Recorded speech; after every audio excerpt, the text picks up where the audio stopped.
Welcome my dear friends. বন্ধুরা, আগের দিন আমরা আলোচনা করেছিলাম পরিমাণগত কোণ সম্পর্কে। আজ আমরা আলোচনা করব পারস্পরিক সম্পর্কগত কোণ সম্পর্কে। আলোচনা করব। তাহলে শুরু করা যাক। পারস্পরিক সম্পর্কগত কোণের ভেতরে আমাদের সবার প্রথম কি ছিল?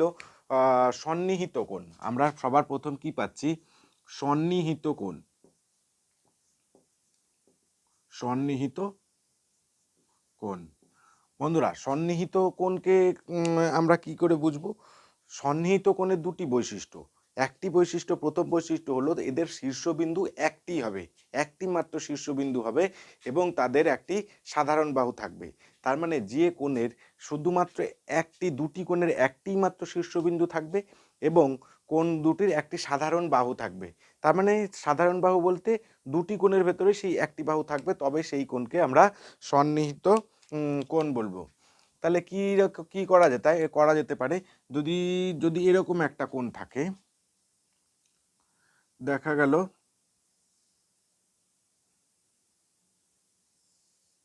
আমাদের এখানে এরকম কোণ আছে এ বি সি ডি। বন্ধুরা, যদি আমাদের এই রকম যদি কোণ থাকে, এখানে একটি কোণ এবং এই একটি কোণ, দুটি কোণ আছে বন্ধুরা। এখানে দুটি কোণ আছে, কিন্তু এদের মিলনস্থলে একটি মাত্র নির্দিষ্ট বিন্দুতে এরা ছেদ করেছে। এর অর্থ হলো শীর্ষবিন্দু এদের একটি, এটি হলো শীর্ষবিন্দু। শীর্ষবিন্দু একটি মাত্র শীর্ষবিন্দু একটি সাধারণ শীর্ষবাহু এবং এদের ভেতরে একটি মাত্র সাধারণ বাহুই অবস্থিত। এই যে বিসি বাহুটা হচ্ছে এবিসি কোণের সঙ্গেও আছে, আবার হচ্ছে সিবিডি এই কোণের সঙ্গেও একটি মাত্র সাধারণ বাহু আছে। তাহলে এই রকম বৈশিষ্ট্য সম্পন্ন কোণকে আমরা কি বলবো? সন্নিহিত কোণ। এদের দুটি বৈশিষ্ট্য থাকবে। তাহলে বৈশিষ্ট্যগুলো কি? শীর্ষবিন্দু একটিই হবে, শীর্ষবিন্দু একটি। আর কি 2 নম্বর বৈশিষ্ট্য কি থাকবে? একটি মাত্র সাধারণ বাহু থাকবে, সাধারণ বাহু। বন্ধুরা, কি হলো? এর সন্নিহিত কোণের দুটি বৈশিষ্ট্য, শীর্ষবিন্দু একটি নির্দিষ্ট শীর্ষবিন্দু থাকবে এবং একটি মাত্র সাধারণ বাহু থাকবে। তাহলে এই জাতীয় কোণকে আমরা কি বলবো? এই জাতীয় কোণকে আমরা বলবো সন্নিহিত কোণ। ঠিক আছে। এরপর আমাদের কি আছে? এরপর আছে আমাদের বিপ্রতীপ কোণ। বিপ্রতীপ কোণ সম্পর্কে আমরা আলোচনা করব।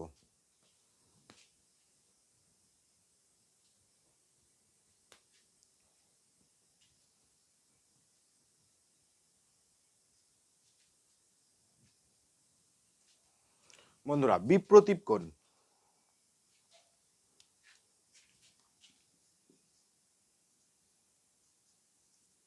বিপ্রতীপ কোণ। বন্ধুরা, বিপ্রতীপ কোণ কাকে বলছে? যদি দুটি সরলরেখা পরস্পরকে ছেদ করে, একে অপরকে একটি বিন্দুতে ছেদ করে, দুটি সরলরেখা ছেদ করলো এবং ছেদ করার ফলে এদের বিপরীত দিকে এক জোড়া করে কোণ তৈরি হবে, তাই না? বিপরীত দিকে এক জোড়া করে কোণ তৈরি হবে। যে বিপরীত দিকে যে এক জোড়া করে কোণ তৈরি হবে, সেই কোণগুলো কি হবে?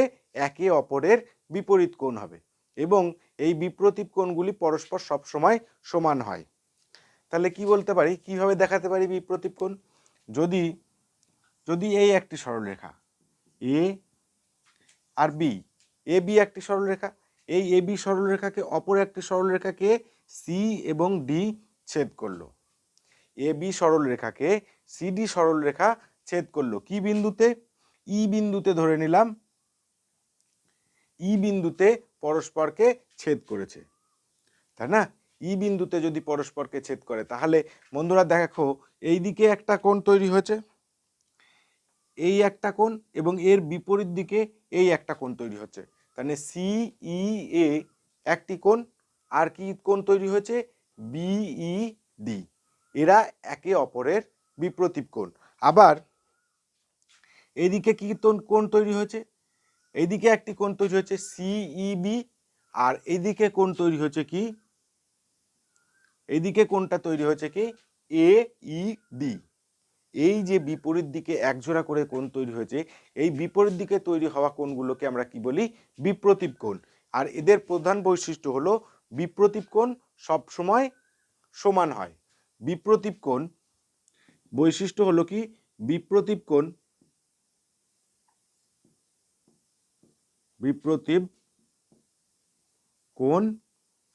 সব সময়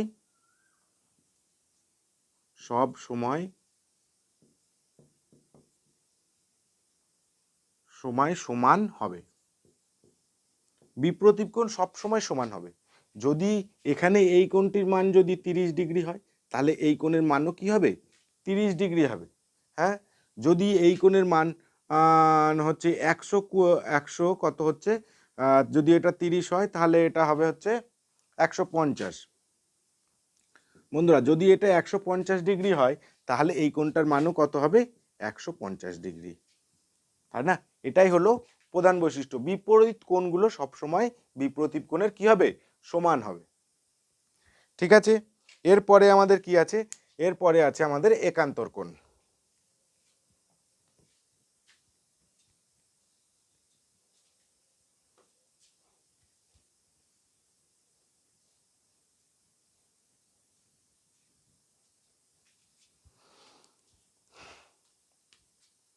বন্ধুরা এরপরে কি আছে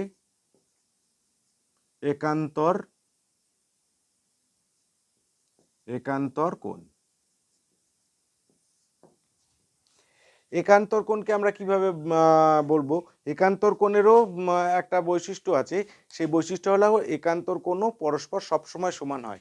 একান্তর কোণকে আমরা কিভাবে ডিফাইন করব, বলছে যদি দুটি সমান্তরাল সরলরেখা, যদি দুটি পরস্পর সমান্তরাল সরলরেখাকে অপর একটি সরলরেখা ছেদ করে, দুটি পরস্পর সমান্তরাল সরলরেখাকে অপর একটি সরলরেখা ছেদ করলো, তাহলে সেই ছেদ বিন্দুর বিপরীত পার্শ্বে বিপরীত অভিমুখে যে কোণ দুটি তৈরি হয় সেই কোণ দুটিকে একে অপরের একান্তর কোণ বলে। তাহলে কিভাবে বলতে পারি আমরা, দেখা গেল এই একটি সরলরেখা এ বি সরলরেখা, এ বি একটি সরলরেখা, এই সরলরেখার সমান্তরাল অপর একটি সরলরেখার নাম কি সি এবং ডি। এ বি সরলরেখার সমান্তরাল সরলরেখার নাম কি সি ডি সরলরেখা। এই সি ডি সরলরেখাকে অপর একটি সরলরেখা ছেদ করলো, সেই সরলরেখার নাম কি হচ্ছে, সেই সরলরেখার নাম হলো ইএফ সরলরেখা। এই ইএফ সরলরেখা যে এ বি সরলরেখাকে কি বিন্দুতে ছেদ করেছে, জি বিন্দুতে ছেদ করেছে, এবং সিডি সরলরেখাকে কি বিন্দুতে ছেদ করেছে, এইচ বিন্দুতে ছেদ করেছে। তাহলে বন্ধুরা আমরা এখানে কি বলছি, দুটি সমান্তরাল সরলরেখাকে যদি অপর একটি সরলরেখা ছেদ করে তাহলে সেই ছেদকের বিপরীত পার্শ্বে অবস্থিত, তার মানে একটা যদি এই পাশে অবস্থিত হয় তাহলে আরেকটা অবস্থিত হবে এই পাশে এবং বিপরীত মুখে অবস্থিত হবে। তার মানে এইটা এই মুখটা এটা নিলে হবে না, বিপরীত মুখে, তার মানে এই যে এইটা এই দিকে মুখ করে আছে, এই কোণটা এই দিকে মুখ করে আছে, ছেদকের বিপরীত পার্শ্বে অবস্থিত, ছেদকের একটা এই পাশে অবস্থিত আর একটা ছেদকের এই পাশে অবস্থিত, কিন্তু আরো একটা বৈশিষ্ট্য কি বিপরীত দিকে অবস্থিত, বিপরীতমুখী হবে, কোণ দুটি একে অপরের বিপরীতমুখী হবে, তবে এই কোণগুলোকে কি বলবো আমরা একান্তর কোণ বলবো। তার মানে কি হচ্ছে, এখান থেকে লিখতে পারি কি কোণ এ জি এইচ সমান সমান কি হবে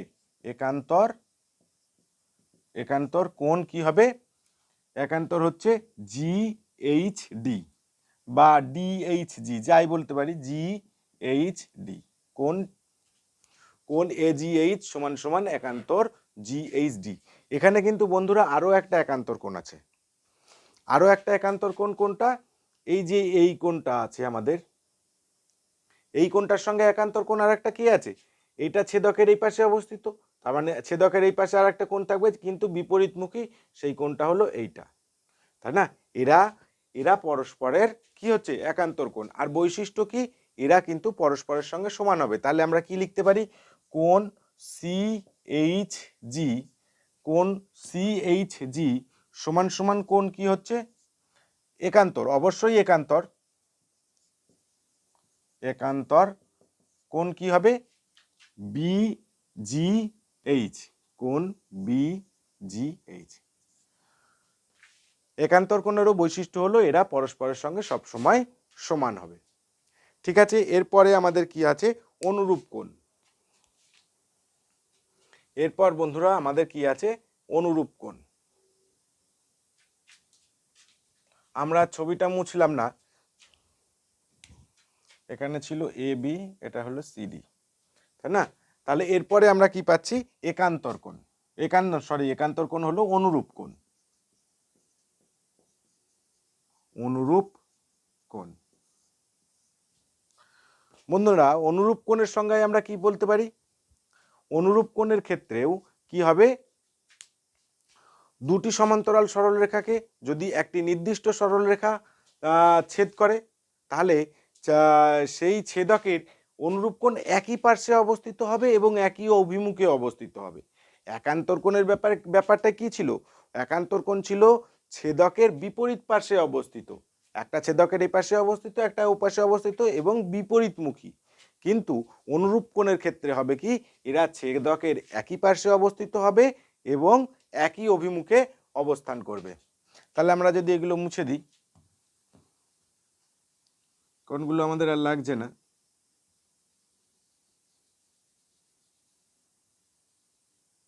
এখানে আমাদের কি আছে, এবি সরলরেখা আছে, এবি সরলরেখা এবং সিডি সরলরেখা পরস্পর সমান্তরাল সরলরেখা, ইএফ সরলরেখা এই সমান্তরাল সরলরেখাকে জি এবং এইচ বিন্দুতে পরস্পরকে ছেদ করেছে। এবার কি বলছে অনুরূপ কোণে, কি বলছে যে ছেদকের একই পাশে অবস্থিত, এইটা যদি ছেদক হয়, ছেদকের একই পাশে অবস্থিত, যদি আমরা প্রথম কোণ এটা দেখি, ছেদকের একই পাশে অবস্থিত হবে। তার মানে যদি আমি ডান দিকের কোণটা নিয়েছি, এই যে GHD কোণটা নিয়েছি, কোণ GHD, কোণ GHD কার সঙ্গে সমান হবে, কার অনুরূপ হবে? অনুরূপ কার সঙ্গে অনুরূপ হবে? ছেদকের একই পার্শ্বে অবস্থিত এবং একই মুখে অবস্থিত। এটা এই মুখে অবস্থিত আছে, তার মানে এই উপরের কোণটা এই মুখে কোণ অবস্থিত আছে, এই কোণটা অবস্থিত আছে, তাই না? এই কোণটা অবস্থিত আছে, তার মানে EGB, কোণ EGB ছেদকের একই পার্শ্বে অবস্থিত হবে এবং একই মুখে অবস্থিত হবে, সেই কোণকে আমরা কি বলবো? অনুরূপ কোণ। তাহলে এখানে আমাদের আরো অনুরূপ কোণ আছে। অনুরূপ কোণ আরো কি কি আছে দেখতে পারি।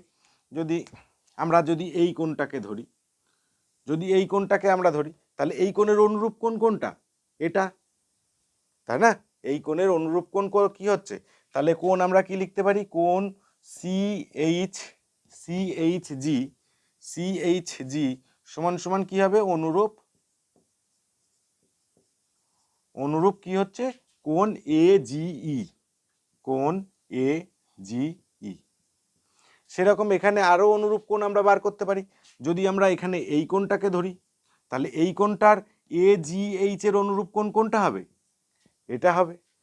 ছেদকের একই পার্শ্বে অবস্থিত এবং বিপরীত মুখে অবস্থিত। সেরকম যদি আমরা এই কোণটাকে ধরি, এই কোণটার অনুরূপ কোণ কোনটা হবে? এই কোণটা হবে, তাই না?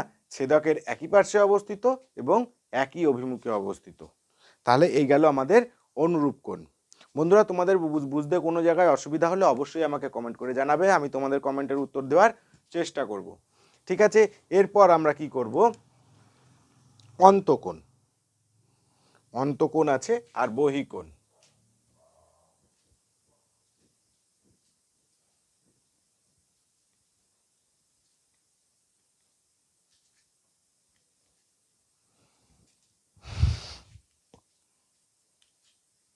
বন্ধুরা, এরপরে কি আছে আমাদের? অন্তকোণ। অন্তকোণ বন্ধুরা, অন্তকোণ কাকে বলছে? বলছে যে কোনো একটি কোণকে মানে যে একটি সাধারণ কোণ দুটি বাহুর মধ্যে অবস্থিত একটি সাধারণ কোণকেই আমরা অন্তকোণ বলতে পারি, বা হ্যাঁ, একটি সাধারণ কোণকে আমরা অন্তকোণ বলবো। কিন্তু বহিকোণ আমরা কাকে বলবো? বহিকোণটা ভীষণ ইম্পর্টেন্ট। এখানে যদি একটি কোণ কি হয়, এদিকে হয় বি, এটা যদি সি হয়, এবিসি যদি একটি অন্তকোণ হয়, এখানে এবিসি একটি কি হচ্ছে কোণ, এ বি সিকে আমরা কি বলছি, অন্তকোণ বলতে পারলাম। কিন্তু বহিকোণ কাকে বলবো, বলছে অন্তকোণের যে কোনো একটি বাহুকে যদি আমরা বিপরীত মুখে বর্ধিত করি, তাহলে বিসি বাহুকে এর ছেদবিন্দু শীর্ষবিন্দু থেকে যদি আমরা বিপরীত দিকে বর্ধিত করি, এদিকে বর্ধিত করা হলো, কতদূর বর্ধিত করা হলো, ডি পর্যন্ত যদি আমরা বর্ধিত করি, তাহলে আমাদের অন্তকোণের বিপরীত পার্শ্বে যে কোণ উৎপন্ন হয় সেই কোণটাকে আমরা কি বলবো, বহিকোণ বলবো। তার মানে এখানে বহিকোণ কোনটা, কোণ ডিবিসি। কোণ ডিবিসি হলো কি, বহিকোণ। কোণ ডিবিসি হলো কি, বহিকোণ।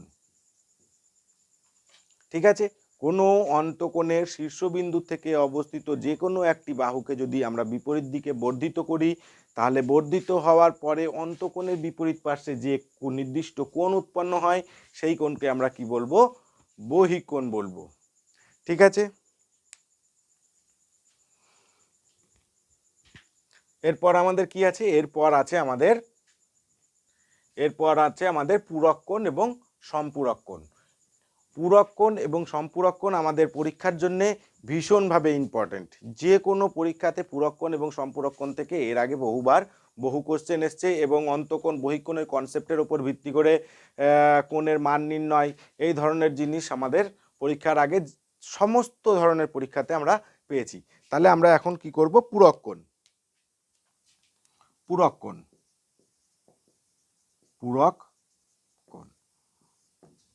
পূরক কোণ কাকে বলছে বন্ধুরা, যদি দুটি সন্নিহিত কোণের যোগফল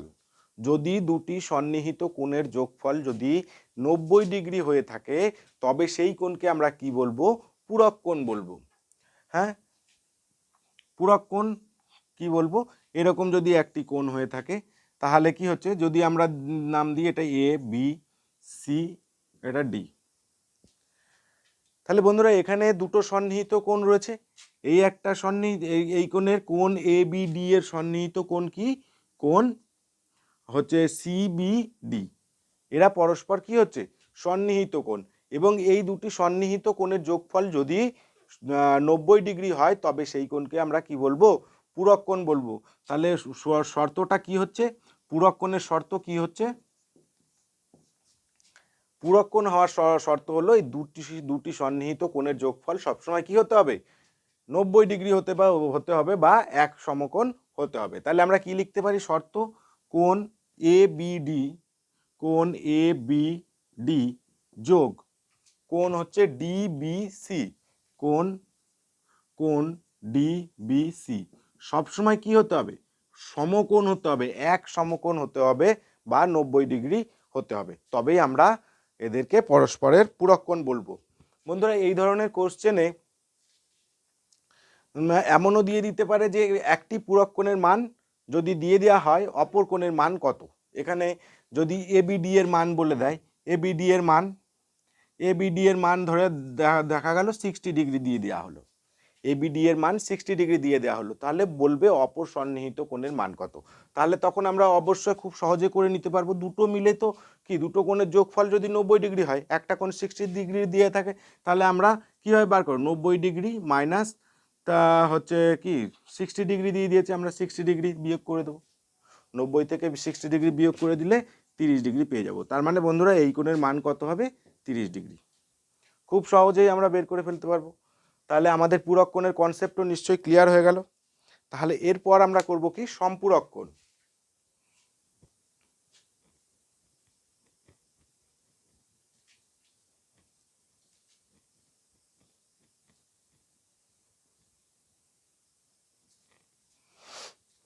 এরপর আমরা কি করব, সম্পূরক কোণ।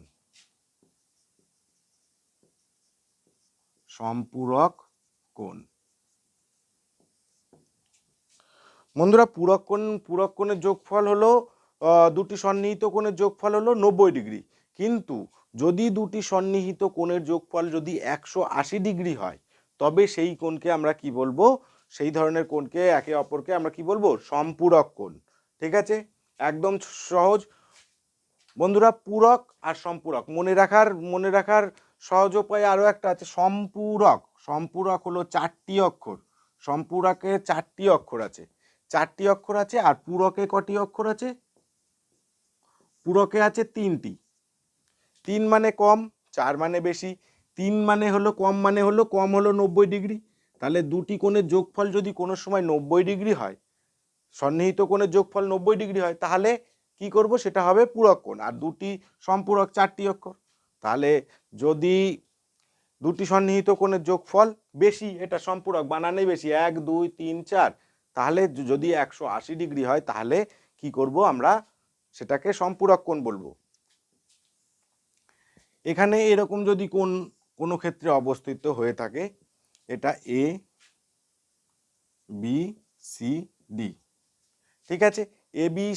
এ বি সরলরেখার উপর সিডি একটি ছেদক বা এখানে কোণ হচ্ছে সাধারণ বাহু উৎপন্ন করেছে, এটা শীর্ষবিন্দু, ঠিক আছে।